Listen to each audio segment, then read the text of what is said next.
Hi friends, welcome back to Rani's kitchen. నేను మీ రాణి. Friends, ఈరోజు recipe వచ్చేసి స్వీట్ రెసిపీ అండి.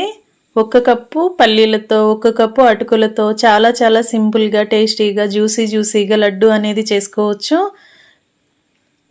టేస్ట్ అనేది చాలా చాలా బాగుంటుంది. చిన్నపిల్లలు పెద్దవారు అందరూ కూడా చాలా ఇష్టపడతారు.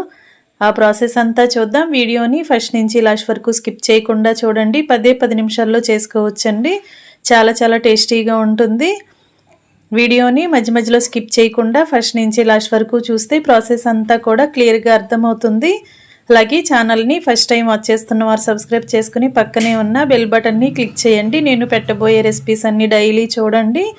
ఇంకా ప్రాసెస్లోకి వెళ్ళిపోదాం. ముందుగా స్టవ్ ఆన్ చేసుకుని కళాయి పెట్టుకుని 1 కప్పు వరకు పల్లీలు వేసుకోండి.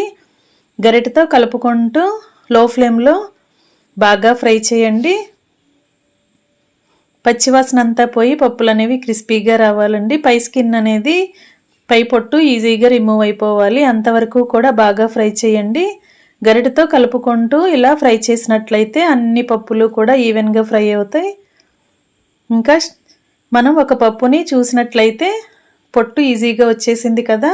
ఇంకా స్టవ్ ఆఫ్ చేసుకుని పప్పులన్నీ ఒక ప్లేట్లోకి తీసేసుకోండి. ఇదే కళాయిలో 2-3 టేబుల్ స్పూన్ల వరకు నెయ్యిని వేసుకుని ఏ కప్పుతో మనం పల్లీలు తీసుకున్నామో అదే కప్పుతో అటుకులు కూడా 1 కప్పు నిండా తీసుకుని కళాయిలో వేసుకుని వీటిని కూడా క్రిస్పీగా అయ్యేంత వరకు ఫ్రై చేయాలి. పల్లీలు అలాగే అటుకులు కూడా ఈక్వల్ క్వాంటిటీలో ఉండాలండి. 2 సమానంగా తీసుకోండి. వీటిని కూడా బాగా డ్రై రోస్ట్ చేసుకుని ప్లేట్లోకి వేసుకున్నాం కదా. ఇప్పుడు ఇదే కళాయిలోకి 1 టీ స్పూన్ వరకు నెయ్యి వేసుకుని కట్ చేసి పెట్టుకున్న డ్రై ఫ్రూట్స్ అన్నీ వేసుకోండి. బాదం పప్పులు, జీడిపప్పులు, కిస్మిస్ అలాగే పిస్తా పప్పులు ఏవైనా కూడా ఇలా నెయ్యిలో వేసుకుని బాగా ఫ్రై చేయండి. పప్పులన్నీ కూడా ఇలా గరిటెతో కలుపుకుంటూ ఫ్రై చేసినట్లయితే ప్రతి పప్పు కూడా క్రిస్పీగా ఫ్రై అవుతుందండి. ఇలా బాగా ఫ్రై అయిన తర్వాత అన్నీ కూడా ఒక ప్లేట్లోకి తీసేసుకోండి. ఈ ప్లేటును పక్కన పెట్టుకోండి. ఇప్పుడు ముందుగా మనం ఫ్రై చేసి పెట్టుకున్న పల్లీలన్నీ కూడా పై పొట్టు అంతా తీసుకుని ఇలా పప్పులు మాత్రమే ప్లేట్లోకి తీసుకోవాలి. అలాగే ముందుగా ఫ్రై చేసి పెట్టుకున్న అటుకులు కూడా బాగా చల్లారాయండి. ఇప్పుడు మిక్సీ జార్ తీసుకుని అటుకులన్నీ కూడా మిక్సీలో వేసుకుని బాగా గ్రైండ్ చేయండి. అటుకుల్లో బరకది అనేది ఏమీ లేకుండా, పలుకులు అనేవి ఏమీ లేకుండా ఇలా మెత్తటి పిండిలాగా గ్రైండ్ చేసుకోండి. అప్పుడే లడ్డు అనేది జ్యూసీగా వస్తుంది. ఇలా బాగా గ్రైండ్ అయిన తర్వాత అంతా కూడా ప్లేట్లోకి తీసేసుకోండి. ఇదే మిక్సీ జార్లోకి పై పొట్టంతా ఓపెన్ చేసి పెట్టుకున్న పల్లీలు కూడా వేసుకుని ఆపుకుంటూ మధ్య మధ్యలో ఆపుతూ గ్రైండ్ చేసినట్లయితే పప్పుల్లో నుండి ఆయిల్ అనేది రిలీజ్ అవ్వకుండా ఇలా పలుకులుగా వస్తాయండి. ఒకేసారి ఎక్కువసేపు గ్రైండ్ చేయొద్దు. మధ్య మధ్యలో ఆపుతూ గ్రైండ్ చేసుకోండి. ఇలా బాగా పప్పులన్నీ నలిగిన తర్వాత అన్నీ కూడా ఒక ప్లేట్లోకి తీసేసుకోండి. ఇప్పుడు ముందుగా ఫ్రై చేసుకుని మిక్సీ పట్టుకున్న అటుకుల పొడి, పల్లీల పొడి కూడా ఇలా గరిటెతో 2 బాగా కలిసేంత వరకు మిక్స్ చేయండి.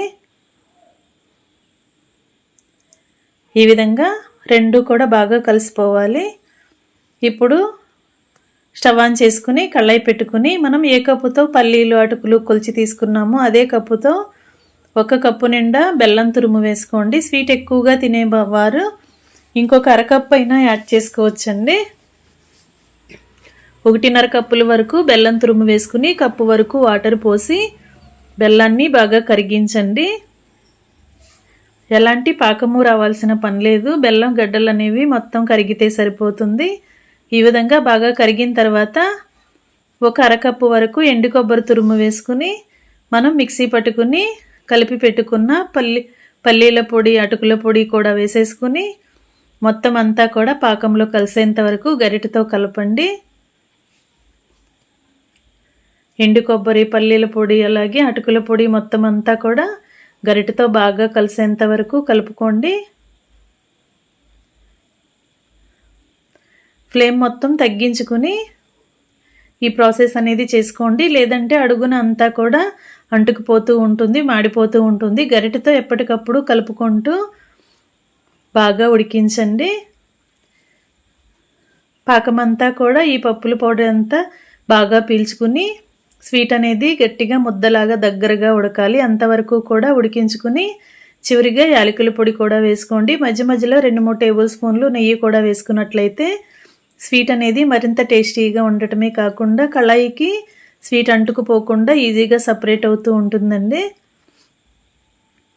ఈ విధంగా నెయ్యి వేసుకున్న తర్వాత కళాయికి అంటుకుపోకుండా మనం గరిటెతో కలుపుకుంటే ఈజీగా రిమూవ్ అవుతుంది. ఈ విధంగా నెయ్యి కూడా మధ్య మధ్యలో వేసుకుంటూ స్వీట్ అనేది ముద్దలాగా ఉడికిన తర్వాత స్టవ్ ఆఫ్ చేసుకుని ఈ కళాయికి మూత పెట్టుకుని ఒక 10 నిమిషాలు పక్కన పెట్టుకున్నట్లయితే స్వీట్ అంతా బాగా చల్లారుతుందండి. చల్లారిన తర్వాత మనం లడ్డు అనేది చేసుకోవచ్చు. ఫ్రెండ్స్, ఛానల్ని ఫస్ట్ టైం చూస్తున్నవారు సబ్స్క్రైబ్ చేసుకుని పక్కనే ఉన్న బెల్ బటన్ని క్లిక్ చేయటం మాత్రం మర్చిపోకండి. స్వీట్ అనేది ఒకసారి కొంచెం మనం చేతితో పట్టుకుని ఉండలాగా చేసినట్లయితే కరెక్ట్గా వచ్చిందంటే కరెక్ట్గా ఉడికినట్లే అండి. ఇంకా స్టవ్ ఆఫ్ చేసుకుని మూత పెట్టుకుని పక్కన పెట్టుకోండి. బాగా చల్లారిన తర్వాత గరిటె పక్కన పెట్టేసుకుని చేత్తోనే మనకి కావలసిన సైజులో లడ్డూలాగా చేసుకోవటమే. ముందుగా మనం నెయ్యిలో ఫ్రై చేసుకుని పక్కన పెట్టుకున్న డ్రై ఫ్రూట్స్ కూడా కలుపుకొని లడ్డూల్లో వేసుకుని కావలసిన సైజులో లడ్డూ చుట్టుకోవటమే. సింపుల్ ప్రాసెస్తో అయిపోతుంది, కానీ టేస్ట్ అనేది చాలా చాలా బాగుంటుందండి. బెల్లం ఇలా కరిగించి మనం లడ్డు అనేది చేసుకున్నట్లయితే జ్యూసీగా వస్తుంది, టేస్టీగా ఉంటుంది. పిల్లలకి, పెద్దవారికి అందరికీ కూడా ఈ స్వీట్ రెసిపీ బాగా నచ్చుతుంది. 3 ఇంగ్రీడియంట్స్తో చేసుకున్నాం కదా, సింపుల్ ప్రాసెస్తో అయిపోయింది. మీరు కూడా తప్పకుండా ట్రై చేసి మీకు ఎలా వచ్చిందో నాతో షేర్ చేసుకోండి. అంతేకాకుండా ఛానల్ని ఫస్ట్ టైం వాచ్ చేస్తున్న వారైతే రన్ అవుతున్న వీడియో కింద రెడ్ కలర్లో సబ్స్క్రైబ్ ఆప్షన్ ఉంటుంది కదా, దానిని టచ్ చేసి ALL ఆల్ అనే బెల్ ఐకాన్ని కూడా యాక్టివేట్ చేశారంటే నేను పోస్ట్ చేసిన ప్రతి రెసిపీ కూడా మీ ఫోన్కి నోటిఫికేషన్కి వస్తుందండి. ఓపెన్ చేసి మీరు కూడా ట్రై చేయొచ్చు. సింపుల్ ప్రాసెస్తో టేస్టీ రెసిపీస్ని చూపిస్తాను. అన్నీ కూడా మీకు నచ్చేలా ఉంటాయి. మరొక రెసిపీతో మళ్ళీ కలుద్దాం. Thanks for watching. నేను మీ రాణి.